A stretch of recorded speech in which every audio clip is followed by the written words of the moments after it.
Arab Gulf states including the United Arab Emirates, Oman, Saudi Arabia, Qatar, Kuwait and Bahrain have one of the highest proportions of foreign workers in the world.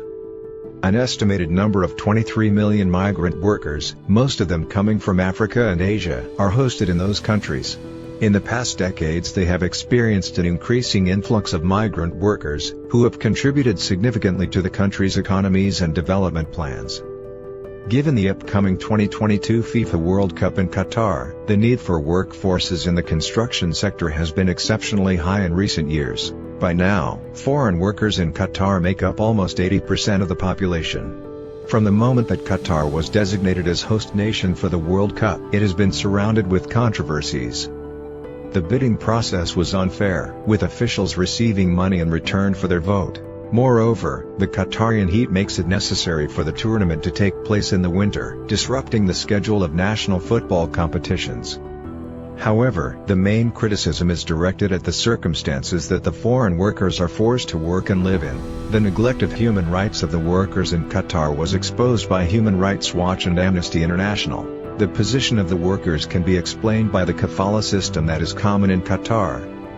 The so-called Kafala system is a controversial sponsorship system under which the legal status of the workers is tied to the employment contract. As a result, when the employment ends, employees might lose their residence status. Additionally, permission from the employer is required to leave the workplace or the country. If they leave without permission, imprisonment or deportation could follow. Therefore, the Kafala system creates a strong imbalance of power that fosters coercion and dependency. Qatar is a member state of the UN and has agreed to the Universal Declaration of Human Rights. Although the declaration is not legally binding, it is the basis and guiding document of international human rights law. Some argue that under the Kafala sponsorship system, several rights concerning migrant workers are violated. Abuses generally revolve around forced labor, restrictions on freedom of movement, racial discrimination, inhuman or degrading treatment, health threats and privacy. Extensive research by human rights organizations provides evidence that many migrant workers throughout the Gulf states are subject to forced labor. Migrant workers face wage abuses, long working hours, lower unpaid wages, unpaid overtime and arbitrary deductions. The ILO in Doha, Qatar reported 9,000 workers who were exposed to forced labor conditions in 2020.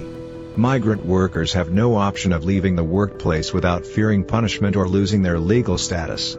As a consequence, they are forced to work under harsh conditions against their will. Those working conditions contravene Articles 23 and 24 of UDHR.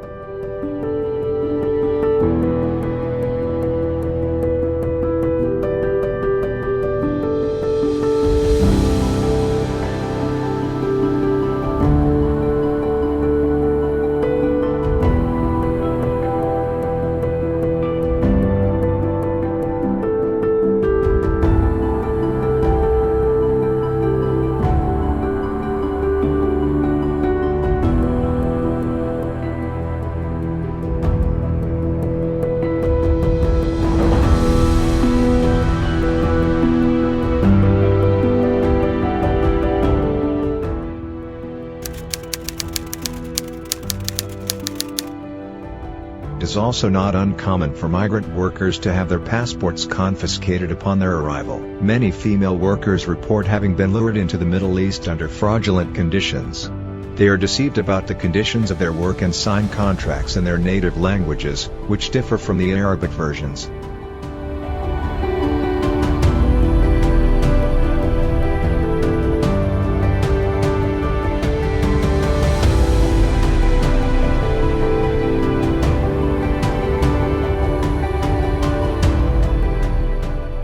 Migrant workers who are confined to their employer's private household are more isolated and likely to be living under harsh conditions without the possibility to escape. This goes against migrant workers' rights to freedom of movement under Article 13 of UDHR. According to the 2020 UN report on racism in Qatar, migrant workers commonly experience racial stereotyping and profiling. Workers from specific ethnic backgrounds are usually assigned to low-income jobs despite qualifications and degrees, and their salaries typically depend on their country of origin. Especially, sub-Saharan workers, Bangladeshis, Nepalis and Sri Lankans face bigger obstacles to obtaining higher-paying jobs. The direct and indirect racial discrimination that dark-skinned migrant workers are frequently subjected is in conflict with Article 2 of UDHR.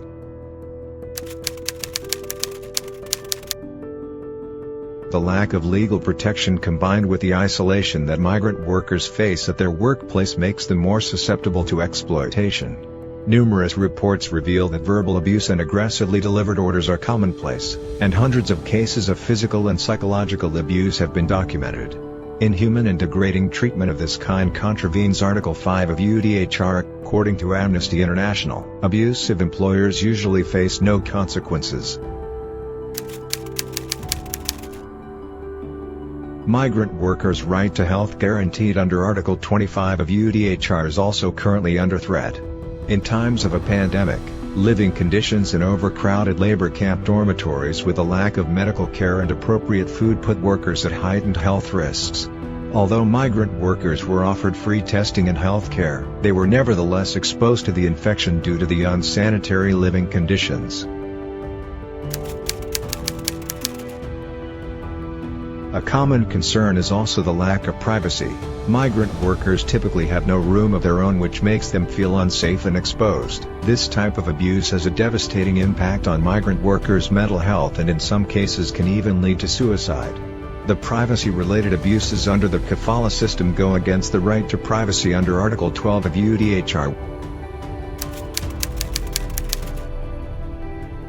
With the growing awareness of human rights being neglected during the World Cup preparations in Qatar, FIFA promised to live up to its responsibility to protect workers' rights and welfare and comply with the international labor standards. The international community and FIFA have, to a limited extent, taken responsibility to improve the working and living conditions of migrant workers. They have pushed Qatar to make changes in its domestic laws. In 2020, Qatar made efforts to bring its practices in line with international standards and to abolish the current Kafala system.